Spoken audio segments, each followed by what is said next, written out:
Welcome to Hitting Home. I'm your host, Megan Driscoll. And I'm Becky Coletta. And we are here to break down how decisions in D.C. affect our local communities. Because all politics are local politics. Welcome to Hitting Home. I'm here with my friend Becky. Hey, Becky. Hey, Megan. We're at it again. We are. Talking about how national politics affect us here locally. And today we're going to talk about taxes. Oh, wow. Which is so boring. Actually, we're going to try to make it not boring. We're going to try. Okay, that's going to be the overarching goal. We're going to try to have our show notes have some of the boring stuff. Exactly. So the House of Representatives just passed their budget proposal. And this is kind of the background for how we're going to talk about how Trump's administration thinks about taxes and is talking about it. It's $2 trillion in spending cuts.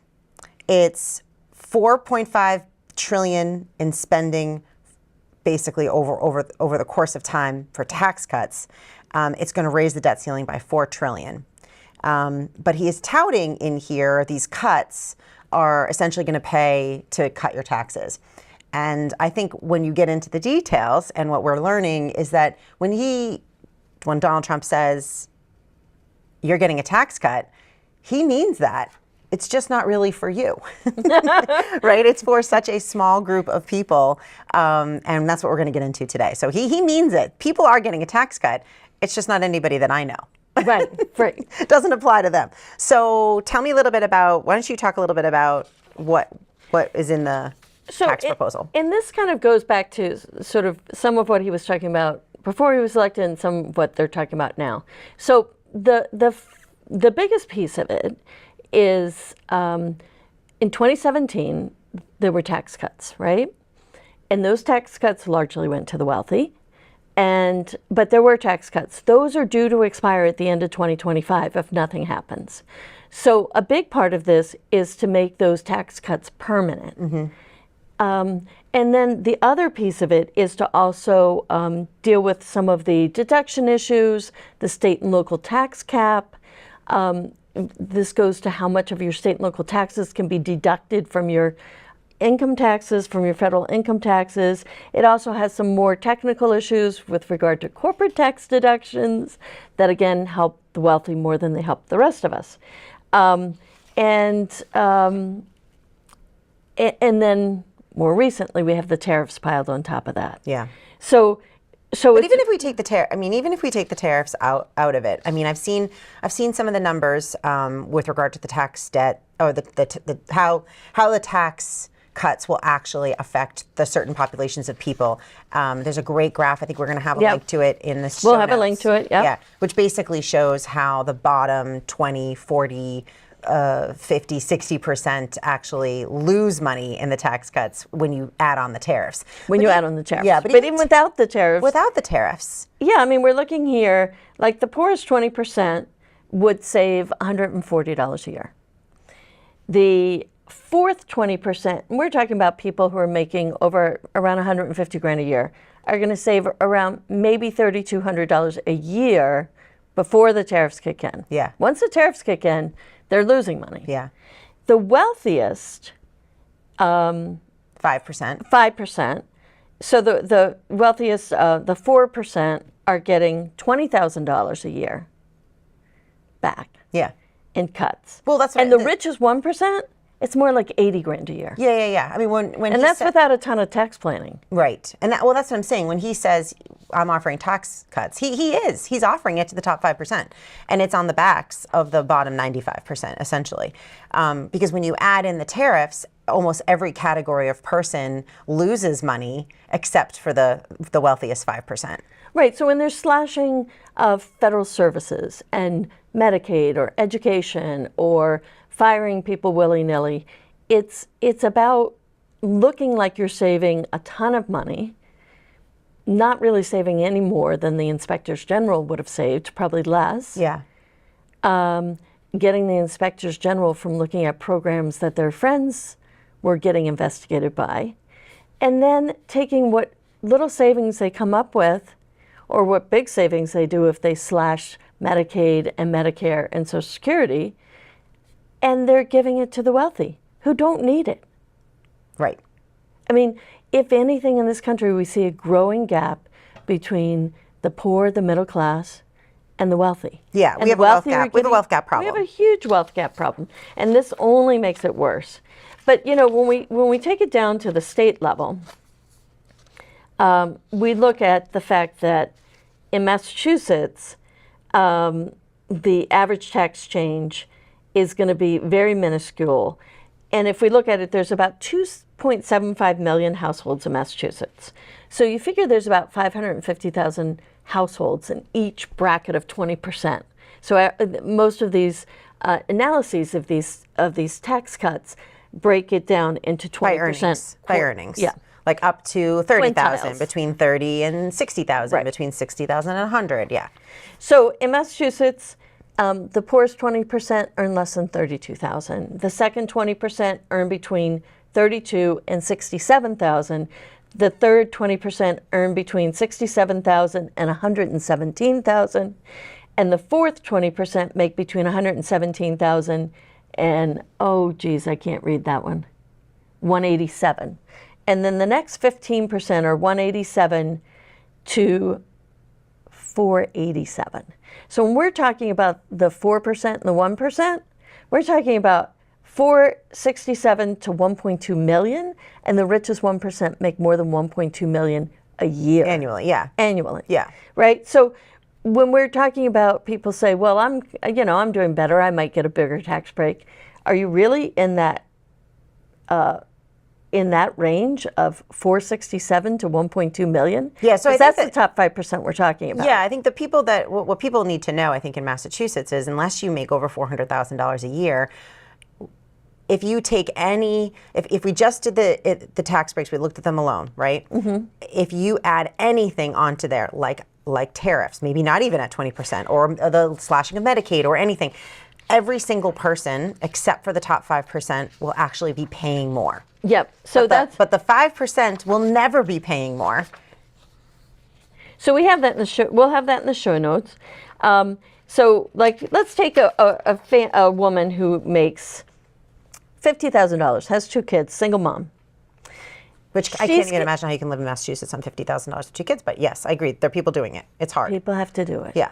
I mean, think about it. And that's a mom who's probably kids are on Medicaid or Mass Health. They're a little bit too wealthy for Mass Health, but they're getting help from the Affordable Care Act. Mm-hmm, okay. And so they're paying a lot less for insurance.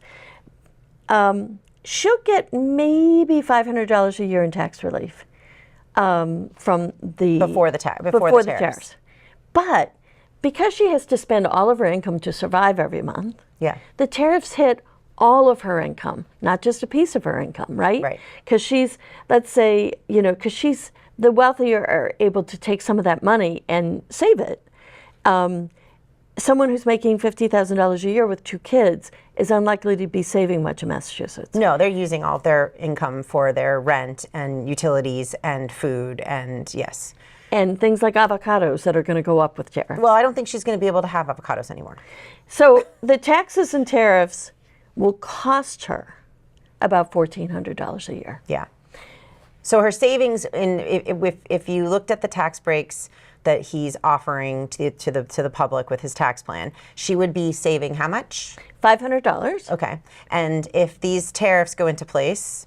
She would lose, between all the tax cuts, she would be paying an extra $1,400 a year. Yeah, exactly. And then when you take a 2-earner family, and we say, okay, let's say it's a younger nurse and a firefighter, they have 2 incomes, they have 2 kids, they make about $150,000 a year. Mm-hmm. So they might save somewhere between $1,400 and $3,200, depending on a lot of different Annually factors. on taxes. Yep. Annually on taxes.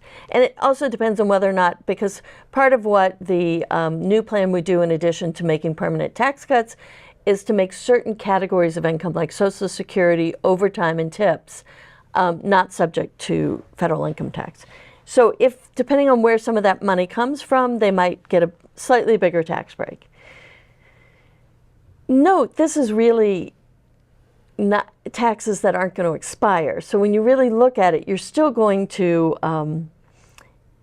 you're not going to see that much savings, right? Because a lot of those savings are already built into the tax code you've gotten used to since 2017. Right. So when we say saving, we're talking about, your taxes aren't going to go up. Your taxes aren't going to go up. They're going to stay the same. But with tariffs, because again, at $150,000 a year with 2 kids and housing costs being what they are, you're spending a lot of your money on things that are impacted by tariffs. Mm-hmm.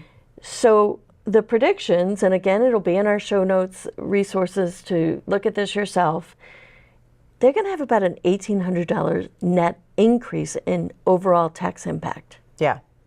But even if the tariffs don't go through, which again, this has just been I feel like it's every day, which it's a roller coaster. It's a roller coaster. And actually to say at this point that there's some strategy behind this, I think is just, if people are still believing that, then I think that that's silly, because he literally does not know which way he wants to go. He's being pressured by business to call off the tariffs, so then he's changing it, and then he's going back to his original position and putting the tariffs back in. This is really about a push and pull, and he really doesn't know what direction he's going in. And sometimes that's how he feels on a certain day. True. But the problem is that the implications of the threat of those tariffs have already taken hold. Right. So we have countries changing the way they're doing business with the United States in preparation for, and then sometimes just because they're mad. Right? So like Canada's like, this is existential threat. I am taking your alcohol off my shelves. Right. I'm doing that immediately. Right. I'm encouraging people in Canada not to buy American goods. So whether or not the tariffs... And I'm not going to depend on you anymore, right? Well, right. And whether the tariffs go through or not, it doesn't matter, because some of those changes have already been made. So we are going to see an increase in costs. We're already seeing an increase in costs. Our inflation, I just looked at the GDP growth for the United States. So we were on a trajectory to gain possibly 3 points GDP in the first quarter of 2025. And now they're predicting a negative 3%. So GDP is gross domestic product. That is all of the... It's our income, our revenue. As a country, all the businesses in the country. Yeah. So here we have this young family, $150,000, nurse and firefighter. They're going to lose money overall from these tax impacts. Yeah. So all of the DOGE stuff, the slash and burn, it's not saving them money. No. And you could argue that it's actually going to be costing us money in the long run. Well, that's because kind of the problem. We've talked about in other shows, if we lose education dollars, they're probably going to be paying more for local property taxes. If health insurance premiums go up, their local property taxes will go up. Their health insurance premium and their share of health insurance premiums may go up. So it's going to cost them money. They're going to possibly be called upon to do more care for people in their family who are sick or elderly. With the slashing of Medicaid. With the slashing of Medicaid. Yeah. So they're going to lose from the slashing, and they're not going to gain anything from the taxes. So it's a big bait and switch. I have to say though, and I think the point to hit home here is, we're talking about 95% of the state will fall into this category, where the tax benefit to you will not outweigh the slashing of federal funding that's going to hurt your pocketbook in other ways, and the tariffs. Yeah, it might be more like 70 or 80% of our state, but that's the middle class. And if we're talking about 15 or 20%, it's really not going to affect them at all. And if anything, they actually will receive a massive tax cut, and they will actually see money, actual dollars in their pocket. Lots of dollars. Exactly. Right. It's the sneakiest, largest transfer of wealth from the poor to the rich that I have seen in my lifetime. If it is to go forward, and we believe that it could, unless there's massive pushback against not only the spending bill, the budget proposal, but these cuts to Medicaid and cuts to these other federal funds. Right. Well, and so let's go to the person who makes $1 million a year. So their federal tax cuts, just based on the tax cuts, are going to be somewhere between $50,000 and $80,000. And this is like 1% of Massachusetts. No, it's 5%. Make $1 million? No, it's about 3% that make $1 million. Okay. Because the top 1% makes $1.2 million. Right. A year. Yep. Okay. Okay. So, and these numbers move from year to year, and you look at one website, they're using 1 year's dollars versus another year's dollars.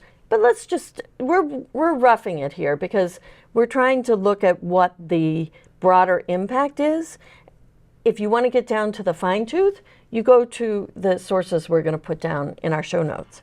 So this person who makes $1 million a year, he's going to get, he or she, because there are women making... Or just family. It's a family. It's a family. $50,000 to $80,000 in tax cuts. With tariffs, they probably are going to spend more money and spend more of that. So maybe they end up only getting a cut of about $36,000 after tariffs. Yeah. But that's $36,000 for a family already making $1 million a year, whereas the firefighter and the nurse are having an $1,800 net increase. In costs. In costs. Yeah, exactly. In tax impact. Yeah. And the mom, who's only making $50,000 a year and barely staying alive, $1,400 a year. Yeah. And keep in mind, $50,000 a year is well above minimum wage. Yeah, right. Oh, yeah. Right. Don't even get me started on that. Don't even get me started on that. So we're looking more at the middle class, and we're looking at, people in true poverty. Yeah. Do you know, this is related and unrelated maybe, but I just watched a show and I was just blown away. I forget the guy's name. I'm going to put in the show notes a link to his book he just wrote. It's about the transfer of wealth. Yeah. And he talked about if the top 1% just paid the taxes that they are due, Right, because this is not new, not doing anything new, not increasing in taxes. If we just got the 1% to actually pay the taxes that are due, we could end poverty. We could lift the entire country out of poverty. And kids wouldn't go hungry, and they would have medical care, and they would have good Exactly. schools. I'm going to link to the show notes for this book because I'm buying it and I'll be reading it on vacation because I find this fascinating. And this is not even with new tax changes, but this tax proposal is going to make the problem even worse. Well, because it's benefiting the rich. Well, and when we look at wealth inequality, yeah, not just income inequality, but wealth inequality. Yeah. As interest rates as the marginal top tax rate went down, wealth inequality grew. Yeah. Well, if you look at the statistics over wealth inequality, they've grown over the course of the last, 20 years, you've seen an absolute shift. So the last time we had taxes this low for top tax earners was in the late 1920s, right before the Depression. Yeah. Then as we went into the war years, we paid for the war with huge tax increases, where the top 0.1% were making, were paying 90% of their income. And it was just all going to fund the war. And after the war, in the 50s and 60s, the marginal tax rate was still between 60 and 70%. So a lot of times during that period, there wasn't such a big gap in income or wealth between the CEO and the lowest paid worker. Right. Right? And in part because if you gave extra money to your CEO, you're now paying 60 cents or 70 cents on the dollar to the federal government. So it would be better to invest it in your company, invest it in training, invest it in research, invest it in your workers. In your workers, yeah. Right? Right. Because you'd actually save money. You would save money and you would build a better business, right? And so when we think of the heyday and the growth of our country, where we were building our infrastructure and we were booming and we were becoming such a powerful economy, that was the 50s, 60s, 70s when tax rates were higher. Then we developed this idea of the trickle-down theory with Ronald Reagan, right? And taxes dropped precipitously down to 40% as a top tax rate from a high of close to 70%. Right. I think it was 67. I don't have the exact number here. And then you see the wealth share zoom up. Yeah. Well, it's a complete cross. So in the 1980s, you see a complete cross from the tax rate drops, the wealth share split rises. Right. And so again, it's an obvious indication, and it just shows you that we're having a complete transfer of wealth. And the idea was that you would pay workers more, but as we lost union membership and as we, people realized the more they made, the more they got to keep, Well, this idea wages didn't go up. Yeah, pay except for pay the wealthy CEOs. more, and they'll spend the money and they'll share the wealth. They don't do that. That's proven. They don't do that. That doesn't happen. Well, it doesn't translate to higher wages for the middle class. It doesn't translate to more wealth for the middle class. It translates into higher wages and more wealth for the top wage earners in our country. Exactly. And so, it's... And countries in general don't do well when you have a wealth gap of this size, right? No. You are headed for the place where we are now, really, honestly. We're headed for just a real class wealth division like we've never seen. Not since the Depression. What's interesting to me about this, though, is that it appears that the people who want this administration's policies the most are the ones most affected negatively by the policies themselves. And that's where the disconnect is I can't understand. So I keep saying that where we see fraud, the Trump's talking point is fraud, waste, and abuse. It's on like a loop, right? Fraud, waste, and abuse, fraud, waste, and abuse. Right. But the fraud I'm seeing is the fraud on the American people by the Trump administration when it puts forth these policies with their talking points. Yeah. Well, and I think fraud, waste, and abuse is a nice way of tricking people into thinking that they're losing something, and look over here at this fraud, waste, and abuse in the government, while I put in a policy under that name, but that policy hurts you. Hurts you so badly. And when he says, I keep going back to this, when he says tax breaks, he means it. Right. But what he means it for is the top 5%. The top 5% are the people who are going to really benefit from this tax plan. And so if I was in the bottom 95%, I would be calculating very carefully how his tax plan affects me and then balancing that against the increase in costs that we're seeing without the tariffs being put in place yet, without Medicaid even being cut. We're seeing the stock market fall precipitously. We're seeing inflation rise. Or at least it's on a roller coaster. We're seeing GDP estimates going down. The jobs report just came out. We're seeing economic recession.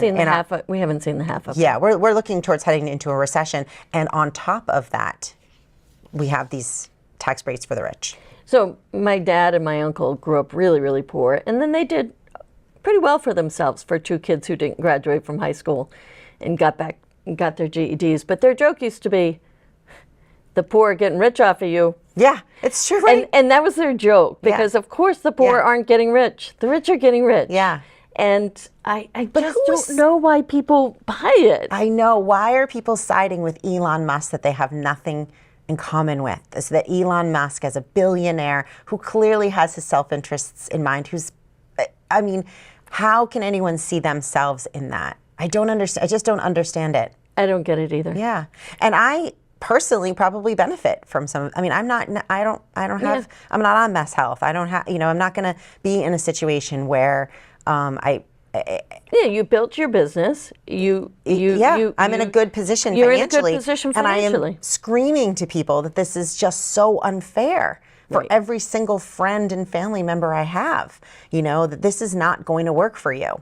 Well, in Massachusetts, I do want to spend 2 minutes talking about state and local taxes. Yeah, sure. Because that's one area where federally they're talking about getting rid of the cap on state and local taxes, which was seen as a big hit against New York, Massachusetts, California, the states that spend a lot of money.